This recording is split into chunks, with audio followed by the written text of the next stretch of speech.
everyone. Peter Dew here, and today I'm going to talk about neurodivergence, neurodiversity in public speaking, and how we can help engage people with neurodiversity, how we can help people with neurodiversity do public speaking, participate, have a voice, share their ideas. And research time and time again shows that those workplaces that embrace, include, allow for the neurodiversity are richer, more creative, more innovative, and successful. So this is something really close to my heart, and I work a lot across different areas where there's a range of people with different skills, different learning styles, and of course, neurodiversity. So let's get started. So the title for today, Inclusive Public Speaking for Neurodiverse Individuals. And I'm going to look at it from both ends of the scale, from you presenting to a group of people that may have neurodiverse people within the audience, or maybe you're neurodiverse yourself, or you need to help someone who's neurodiverse to step up and do public speaking, do presentations. As always, this webinar is being recorded, but do ask questions as we go. Feel free to send an email after if you don't get to ask the question during the presentation. And think and apply the information. What might you do differently? I'm going to move fairly quickly, so we may be in less than 30 minutes. And I have to disclose that I am not an expert in the science, the neuroscience of neurodiversity. This is from me working across a range of people from English as a second language, and just knowing that I have to adapt, change, do things a little bit differently for certain groups of people. So understanding neurodiversity, it just means that people's brains work differently, many different ways. And these differences are a normal part of being human. They're a normal part of brain activity. Not all brains are the same. So this neurodiversity is a normal part of being human. And here's the thing, it's not a problem to be fixed. It's something to be aware of and to adapt and change for these different ways of learning. So neurodiversity views the diverse ways brains function as a natural aspect of human variation, similar to other forms of human diversity, from gender diversity, gender fluidity, from cultural nuances, from religious nuances and diversity. The brain itself is very diverse.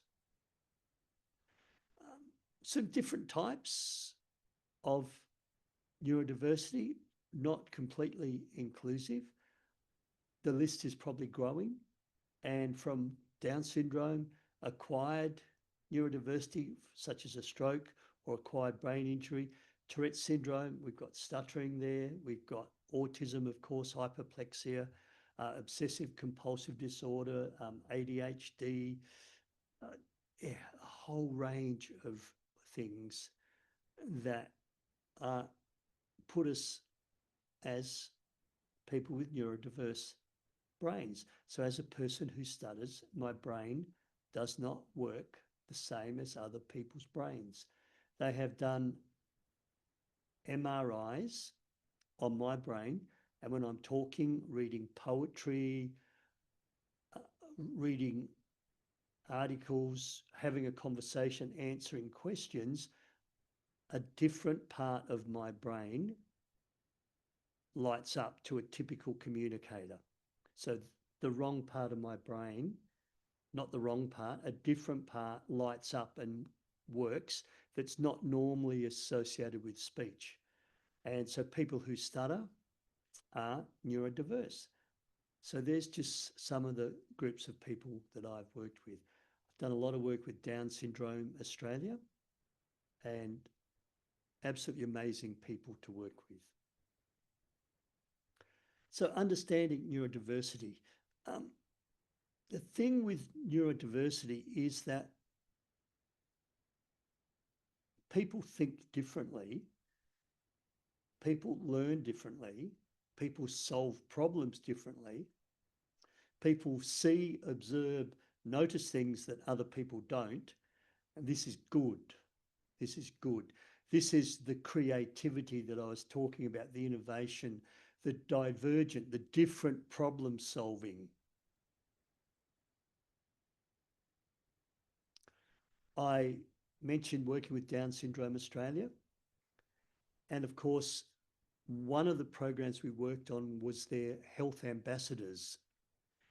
And one of the issues with our healthcare system is nurses, doctors, allied health get trained on how to work with people with Down syndrome, how to communicate with people who have Down syndrome by people who don't have Down syndrome. So it's a bit like a doctor telling you what it's like to be a person who stutters. And this is a doctor who doesn't stutter. They can describe the symptoms, they can describe all the features, but they don't really understand. So the Down syndrome health ambassadors now go to universities and teach health professionals. They do a little section with support on how to work with someone with Down syndrome and other intellectual disabilities. So this is changing the outcomes for the better of health workers working with people with intellectual disability. And the common problem, the common barrier to good healthcare was that the health practitioner would speak to the carer, the parent, the support worker, and would not talk to the Down syndrome person.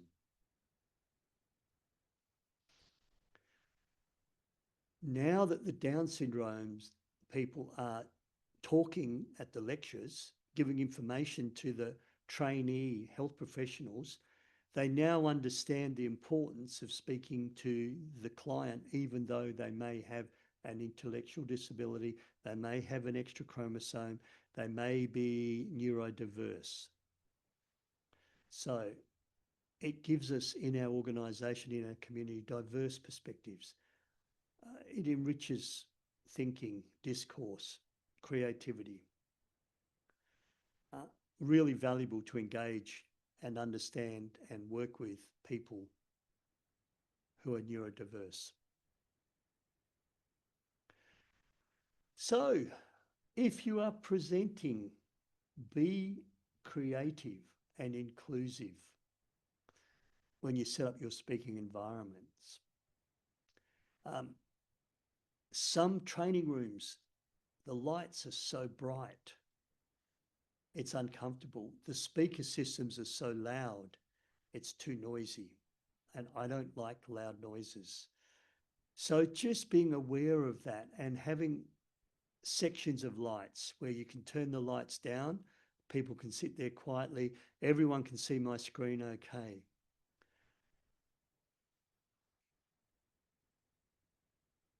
Some people, if it's too crowded, they feel uncomfortable. So have a section of seats where they're a little bit more spread out. You go to those seminars where people are crowded in like sardines. If you go to Optus Stadium, there's a section.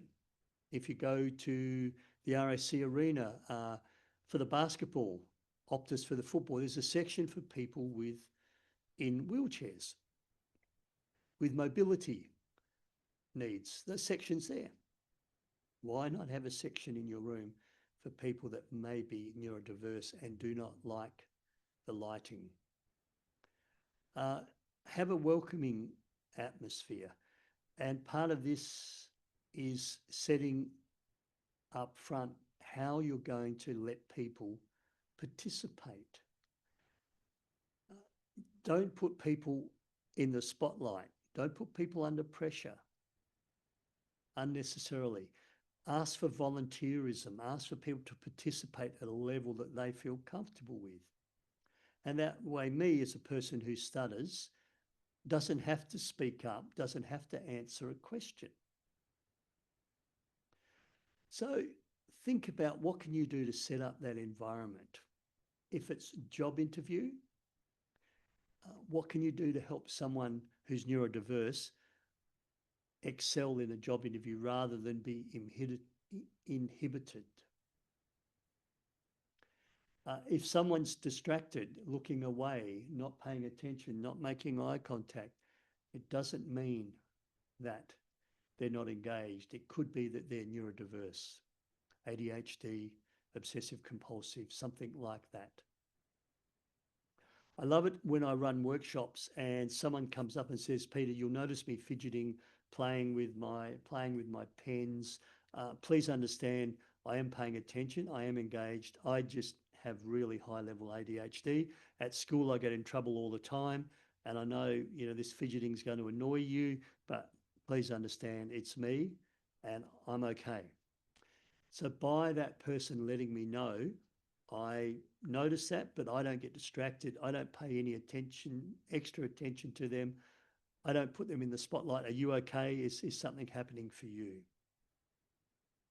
So how can you create a more inclusive environment when you're speaking, when you're training, so that all people are engaged? Adapting preparation techniques. So you've got someone who's neurodiverse who's now having to present. How can they prepare? Some people will be more auditory, so they need to talk it over and over again. Some people will be more visual, so let's get their PowerPoints right. Let's make their PowerPoint slides pop, because that's what they're going to be relying on. Or they prefer role play or physical handing out props. I'm working with a group of farm agricultural scientists, and their props are the fields, the crops that they show people, different fertilizers, different crops. Went to Mininu in the wheat belt a couple of weekends ago, and they had this beautiful display in the street of the different grains that we'd been driving past for 400 kilometers and not knowing what they were. So we had the canola, we had the oats, we had the barley, we had the legumes, so the lupins, and of course the wheat. We call everything wheat, wheat crops, but they're not. And this display enabled people to fully understand what they were driving past, what the different crops looked like, and it had explanations when they're better, which is the best time to plant those crops. This flexible approach. Sometimes people prefer mind maps. So by drawing pictures and maps, so we're going to go from here to here to here, it's going to help them with their presentation. Allow extra time for practice. Maybe they need extra time to present as well. So if they've got a 30-minute slot, you might only be preparing a 15-minute presentation. I remember for job interviews, as a person who used to stutter badly, all I'd want was an extra 5 or 10 minutes, and they would not allow that to me. And therefore I was under pressure and my fluency would falter and I'd stutter badly and I'd never get the job. Use artificial intelligence to practice. Writing a speech might be really hard, especially for someone who's dyslexic. By using Yoodli, YOODLI.ai, you can speak and it'll write a transcript for you. You can speak and it'll give you the notes that you need when you're doing your real presentation. It'll also give you feedback. So this is your preparation. Use AI. You can use otter.ai also, another artificial intelligence that will capture your words and put them into a document for you to use. and then you can polish and change the words, give them to someone else.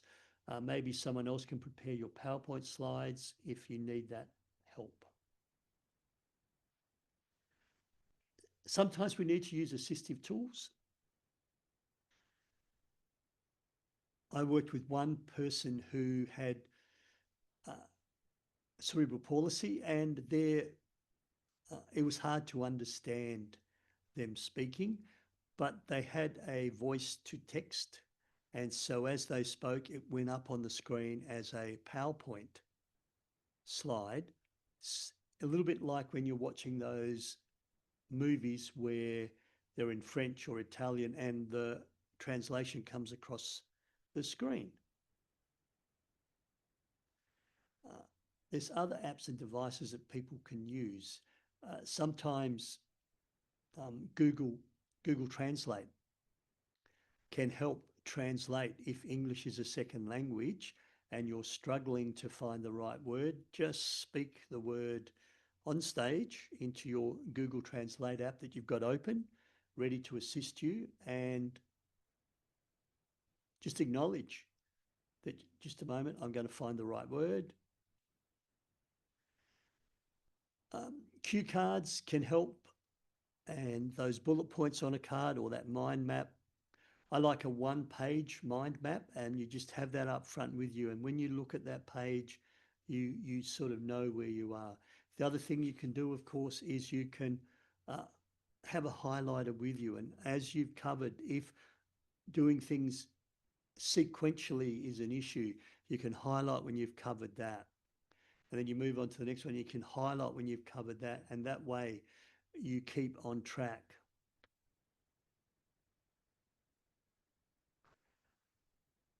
So practical strategies for getting them to speak. Their anxiety, their sensory overload, coping techniques. Once again, what can you do? I get people used to the platform. So if I'm coaching someone, I will arrive early. And so they walk on that platform. And one of the things with walking on the platform, you're almost visualizing what's happening. You can have a fake audience, so practice in front of colleagues and friends. And so you get the reaction, you get the nods, you get the blank looks. And this is a great way of also testing your content. Pausing. One of the things I find is people speak too fast. They want to get the content over and done with as quick as they can. And if you're neurodiverse, keeping on track or trying to draw down on words from your memory can be really hard. So the use of the pause is absolutely brilliant. And what happens when your mind goes blank or you struggle, if you pause, 90% of the time, what you were going to say will come. And if it doesn't come, then just move to your mind map. And so where was I? Where was I? I was going to talk about that. And you can do that. You can do that effortlessly without fear of judgment, fear of shame.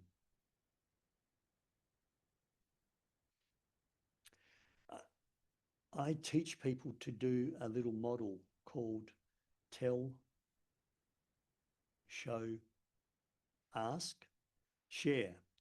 So tell is when you talk. Show is when you put your PowerPoint slide up, when you hand out a flyer, when you hand out a prop, when you point to a particular crop in the field. Ask, does this make sense? What would you do in this strategy? And share. Turn to the person next to you. What have you learned so far? Does anyone know how to answer that problem in a smaller group? In a bigger group, turn to the person next to you. And by doing that, you're engaging people both from an auditory perspective, tell, listeners, tell, talk to me. From visual learners, show me, what does it look like? Help me understand, show me the model. Kinesthetic, what does it feel like? Ask me a question. What would you do in that situation? Imagine for the kinesthetic. So you'll also tell, show, ask, share. You're also catering to different learning styles and to some of the preferences that neurodiverse people may like, may prefer. Try and be inclusive.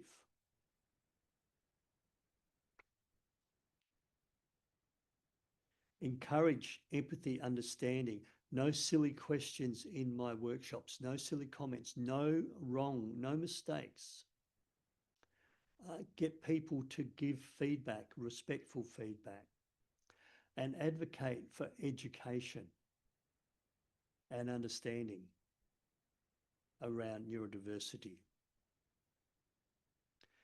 Just going back to, how can we engage with neurodiverse people? Some of the tools we can use, you can use Poll Everywhere.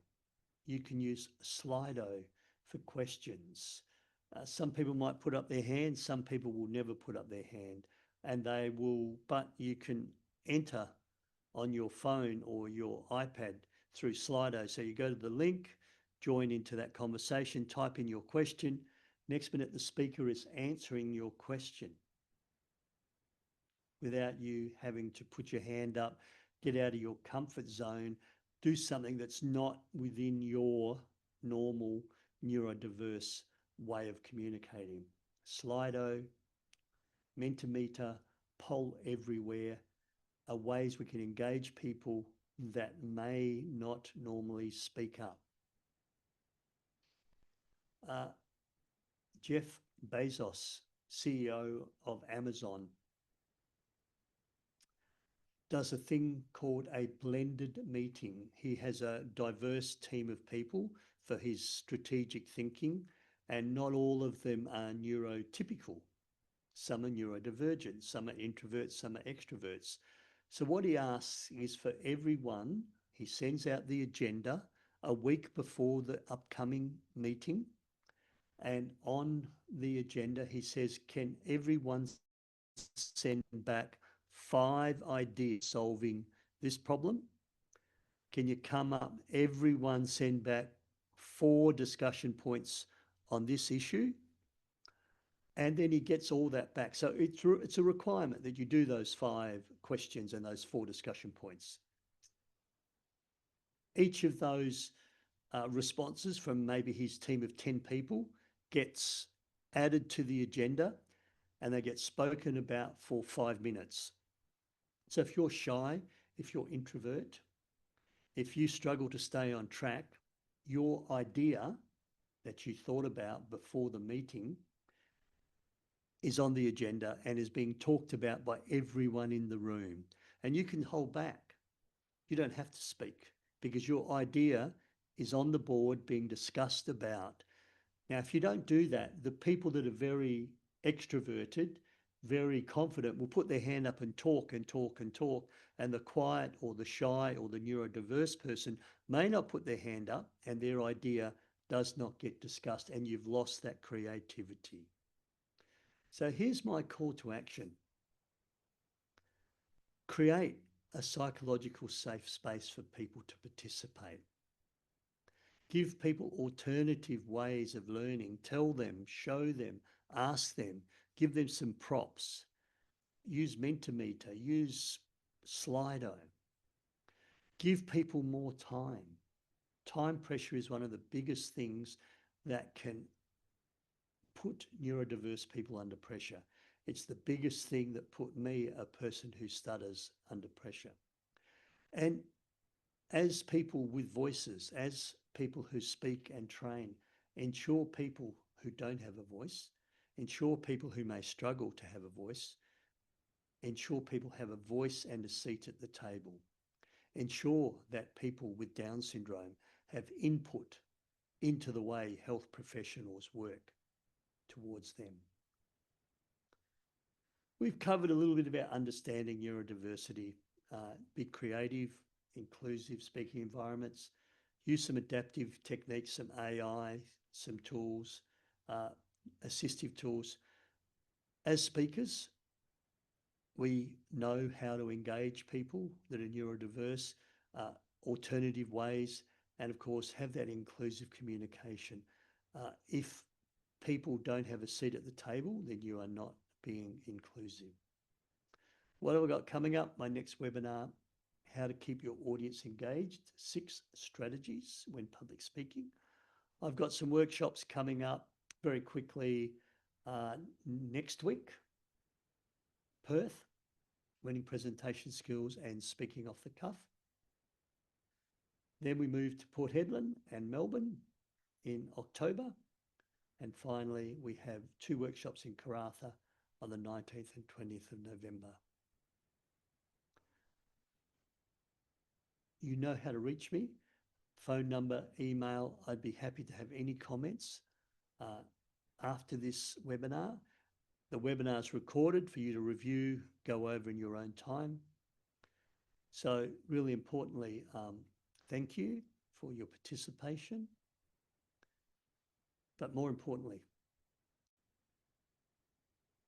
neurodiversity is not a problem to be solved. It is different ways the brain works. So in our roles as leaders, trainers, communicators, speakers, let's embrace, include, allow for, accommodate. Let's give people with neurodiversity and other diversities a voice, a way to be heard, because that's where creativity, inclusivity, problem solving occurs. This is Peter Dew, public speaking trainer and coach.